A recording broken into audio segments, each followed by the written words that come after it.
berharap dari sistem tindakan ini harus direformasi juga secara tegas, secara internal. Tolong Kapolda Maluku, maaf Pak Kapolda Maluku mana? Kapolda Maluku, ya bisa diatensi ya yang disampaikan Bu Mercy ya.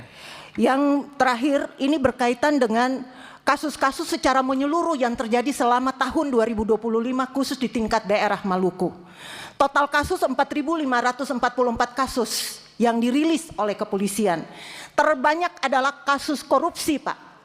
Kami mohon kasus korupsi ditindak tegas, tidak di PTS-kan, tidak di SP3-kan. Kami berharap ini ditindak tegas karena ini berkaitan dengan kasus korupsi APBD baik provinsi, kabupaten, kota, kasus korupsi dana BOS, kasus korupsi dana desa. Dan ini angkanya cukup fatal. 46 kasus yang keluar dari Maluku secara keseluruhan. Khusus untuk kasus konflik sosial yang ada di Maluku, total selama tahun 2024 185 kasus. Dan di tahun 2025 kemarin 90 kasus, Pak. Tapi yang lucunya kepolisian menangani ketika sudah terjadi kasus. Di mana pencegahannya? Intelnya di mana? Dan seterusnya. Kami sudah kenyang, Pak, dengan kasus-kasus kekerasan. Rumah dibakar, ladang dibakar, orang meninggal, harta benda habis dan seterusnya. Dan terus menerus berulang-ulang tak henti-hentinya.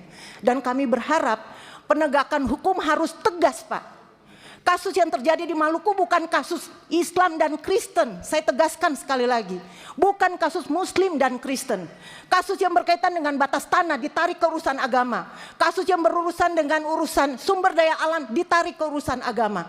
Oleh sebab itu kami minta dengan tegas untuk kepolisian memastikan kasus-kasus ini bisa ditangani mulai dari pencegahan.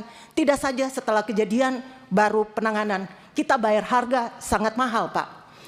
Dan yang berikut adalah urusan yang tadi disampaikan oleh Ibu Widya. Benar sekali. Kasus penetapan PPO dan PPA. Saya tadi cukup sedih, Pak. Laporan dari Bapak sangat berbasis continental base. Padahal TPPO maritim amat sangat banyak. Bulan-bulan kemarin saya termasuk dengan para relawan memulangkan anak buah kapal yang dilempar dari atas kapal berbendera asing atau berbendera Indonesia di perairan Laut Arafura, WPP 718, sebagian besar. Berapa total kapal yang ada di daerah WPP 718? Lebih dari 3.200 kapal, Pak. Belum terhitung yang tidak terdaftar. Mereka dibuang seenaknya seperti itu, banyak yang meninggal, banyak yang sakit, kita urus, kita bawa pulang ke Medan, ke Jawa, termasuk yang ada di daerah-daerah NTT dan lain-lain. Untuk TPPO maritim ini kita minta datanya ikut dimasukkan juga, Pak.